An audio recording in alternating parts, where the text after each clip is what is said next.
Good afternoon, students. So, as we are continuing with this chapter 8, so today we are going to start with the next phase of this factor of the development, that is the cognitive development. So, first of all, cognitive development refers to the development of thought processes in children. Cognition or thinking is concerned with how we come to know the world around us, how we receive and interpret information, and how we mentally represent the world around us. So let us first reflect a little on what are the various mental processes involved in thinking. So basically this cognitive development, cognition means or thinking. This means thinking, that whatever thought process is going on in your mind, those things are related to this cognitive development.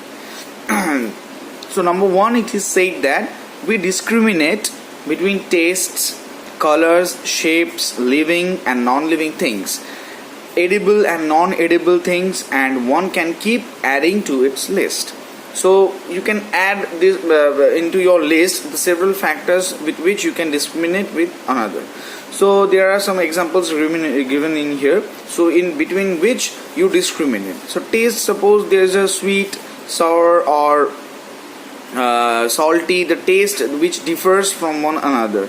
So you when this kind of developments comes to you, that when you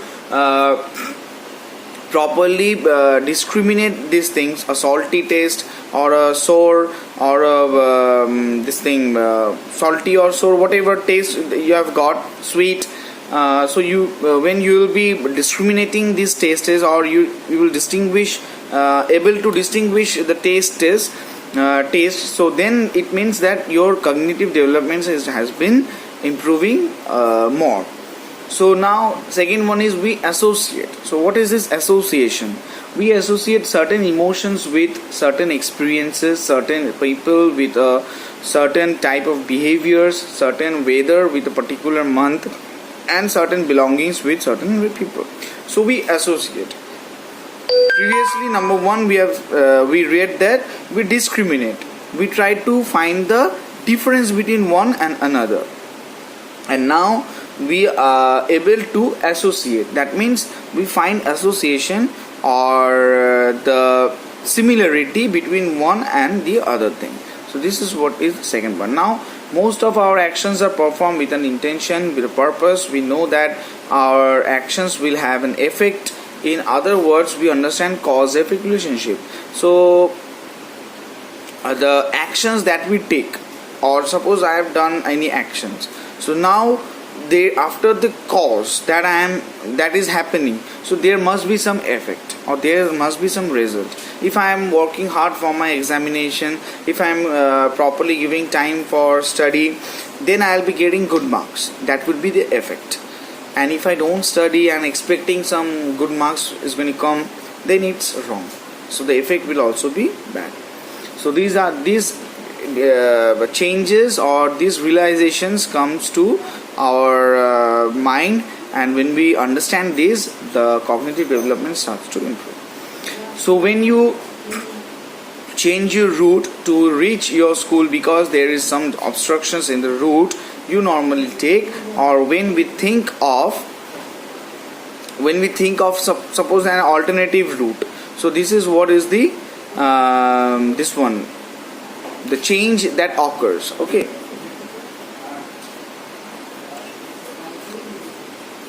wait a minute.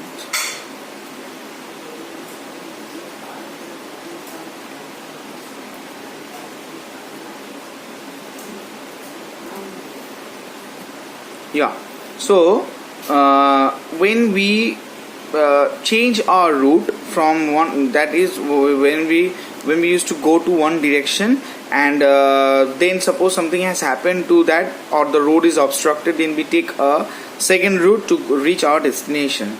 So this is the way which can also be described as, suppose in a single word, is this problem solving. So this ability of problem solving also develops in ourselves from this childhood period. So this is the also a very main factor, because if the problems doesn't come, then the ability of solving those problems will also not be developed properly sequentially. So the problems must be there, because if there is no problem, the solutions will the child, they will also not be thinking of solving the problem. Okay, so if everything comes so easy, so this is also a factor. Now moving on to there are several according to Piaget. So according to Piaget, the cognitive development proceeds through 4 stages. So you can write down. Number 1 is the sensory motor stage. Number 2 is the pre-operational stage. Number 3 is the concrete operational stage, and number 4 is the formal operational stage. So what are these stages? Okay, now we are going to read in this. So number 1 is the sensory motor stage. So what is this? This stage develops this stage of development lasts from birth to 2 years of age. This is what you have to remember, that what is the time period of lasting this stage. So this lasts from birth to the 2 years of age. So during this period, infants try to understand the world through their senses and through their motor capabilities, that is their actions. So therefore the name sensory motor period of development comes. So now in this period, what happens? Suppose the child, there's a toy given to him or her. So now the child is throwing the toy, he is trying to tear it. So now nothing happens to it ultimately. So this is what the child doesn't understand. Okay, that what is a toy, what are its properties, whether it is hard, soft, or whatever. It will not, it is metallic or small, light or heavy. This concept of the universe does not have yet. So this sensory motor is going to be developed the child sequentially after this.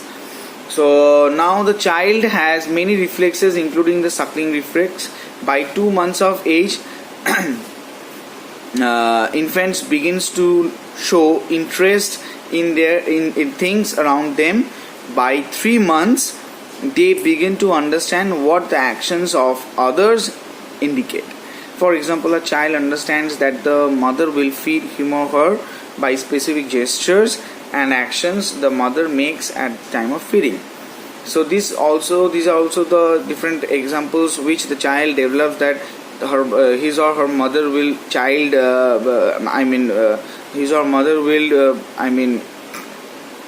make him eat. So now this thing also develops, and they understand that mother is going to come and they are going to feed us.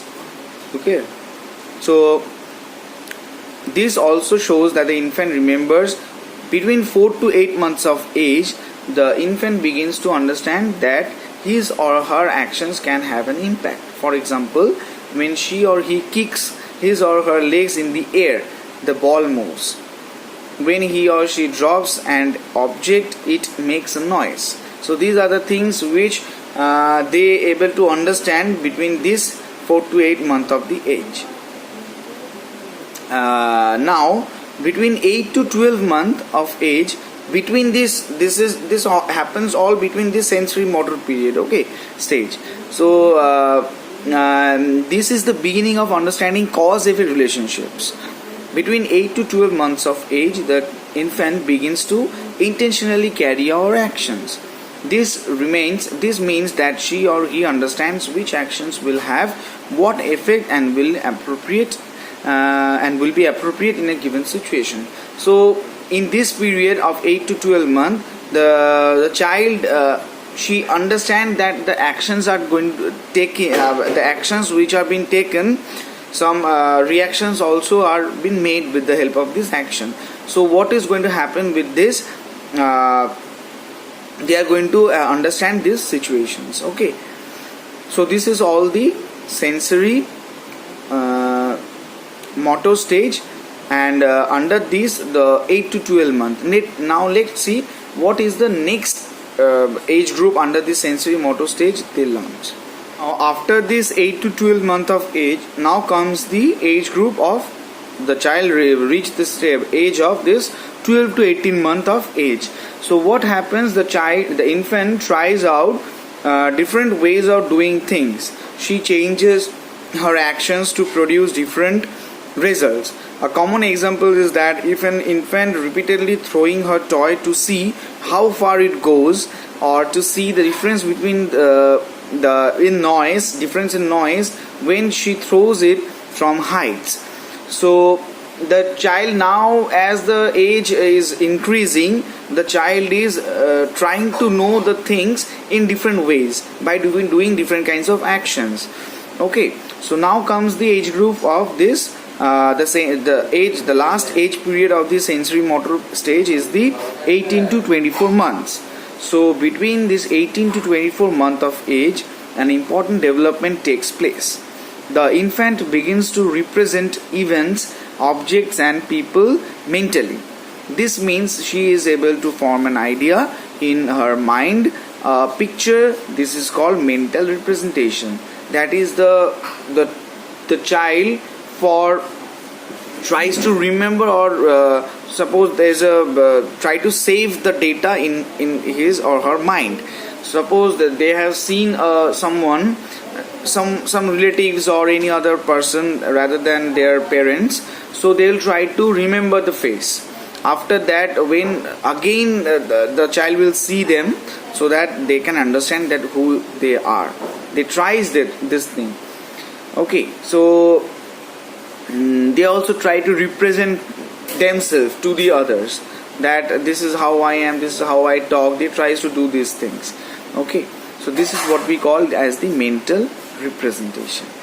Now comes the second stage, that is the pre-operational period, which involves the age group 2 to 7 years.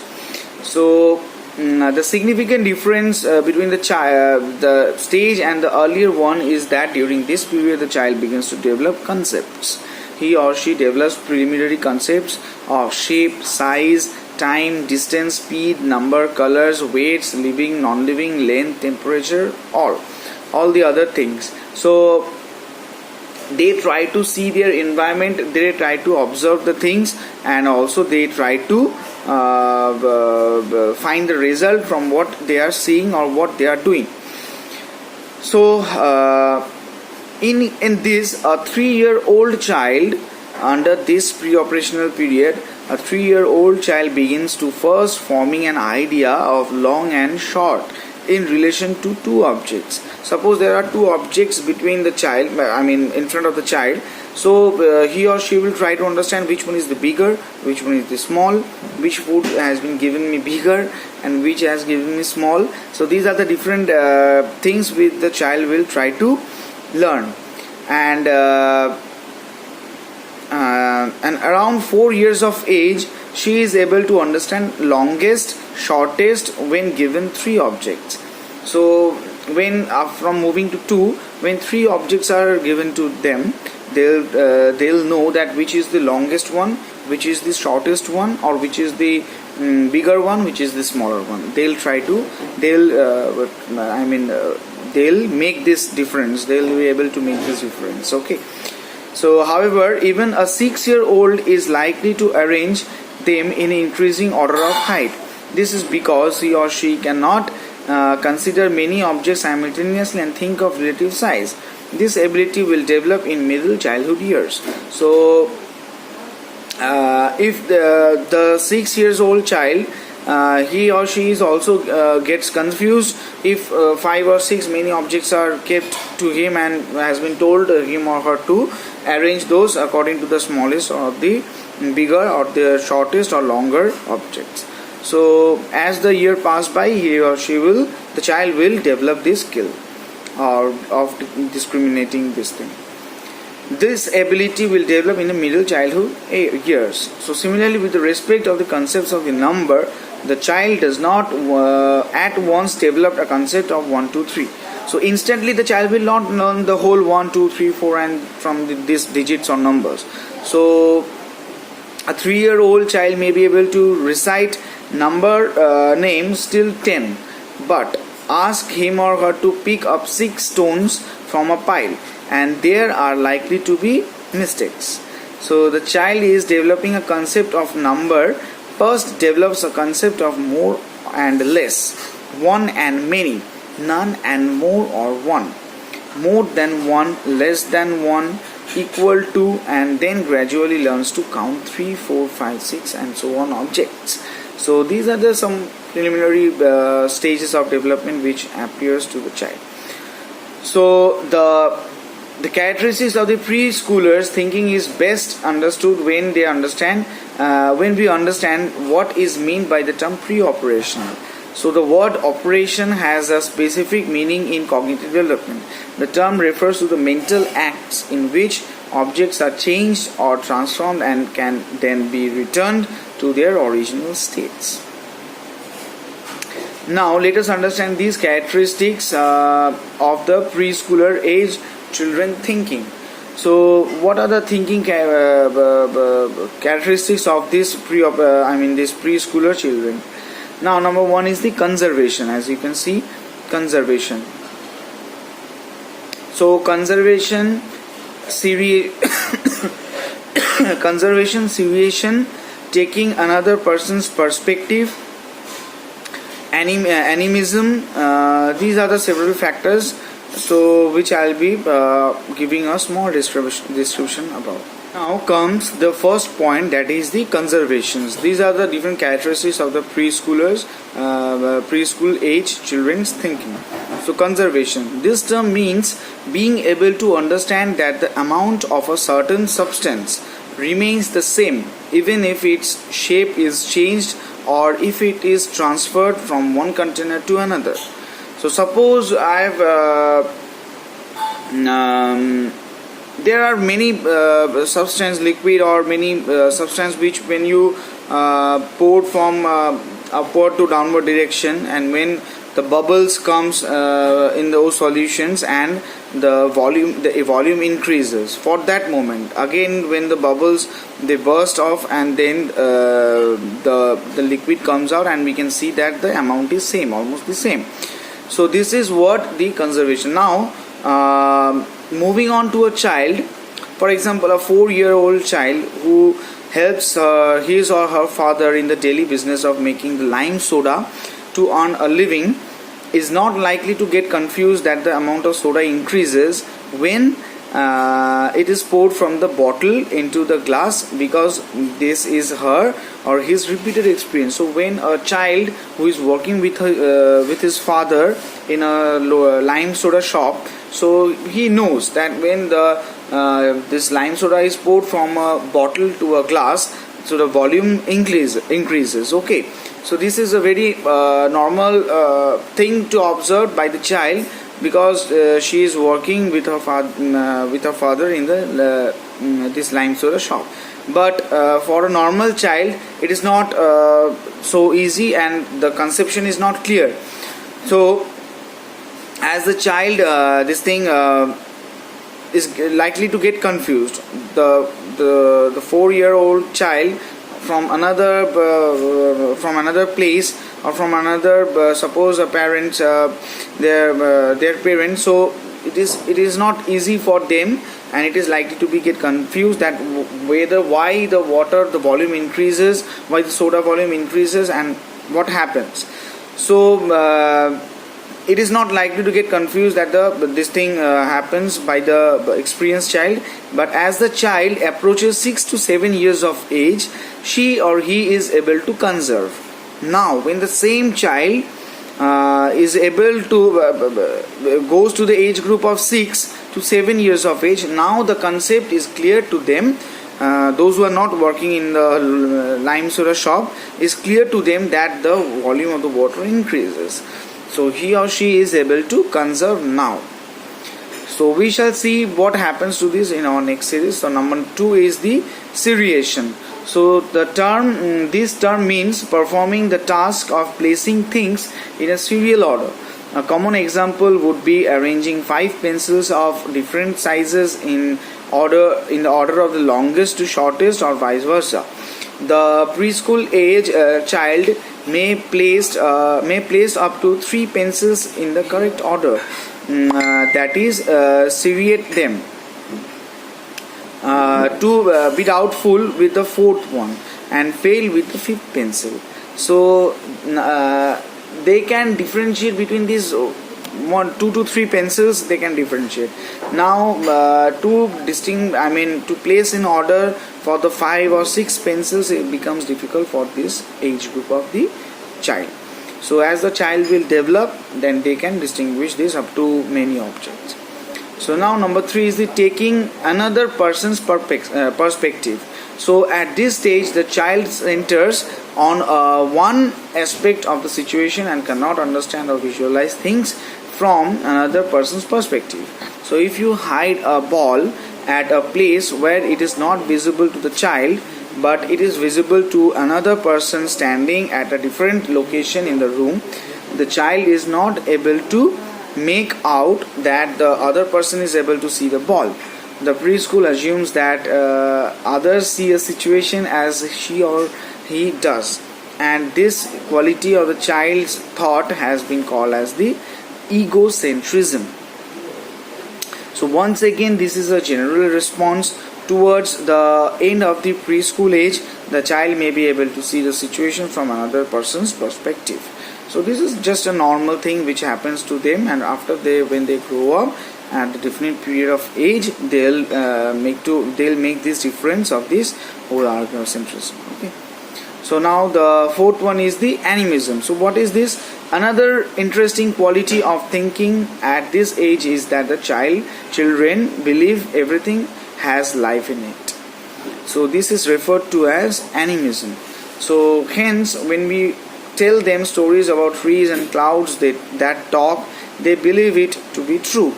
So like this, when we say some things about the children, about Santa Claus and all these things, so they take those things very seriously. And using these illustrations, it becomes evident that the children do not suddenly start thinking. The thought is a process of gradual emergence of mental capabilities through the increasing coordination between the senses and the mind. So this is a very important thing, that the emergence of this mental capabilities, it should be appearing at a certain time period. Okay, so it should not be coming at instant. So it becomes for the child to cope up with those things, because animism is also a very important part of the cognitive development in this period. Okay, so now let's move on to the third stage, that is the concrete operational stage. So this is the concrete operational stage, which develops in the age group of this 7 to 11 years, and the last one, that is the stage of formal operations, which is 11 to 18 years. So today we are going to end in here only. So in our next class we will be completing these 2 stages, and the chapter will be completed. So we'll move on to the revision chapters. Okay, so till then go through this. I think most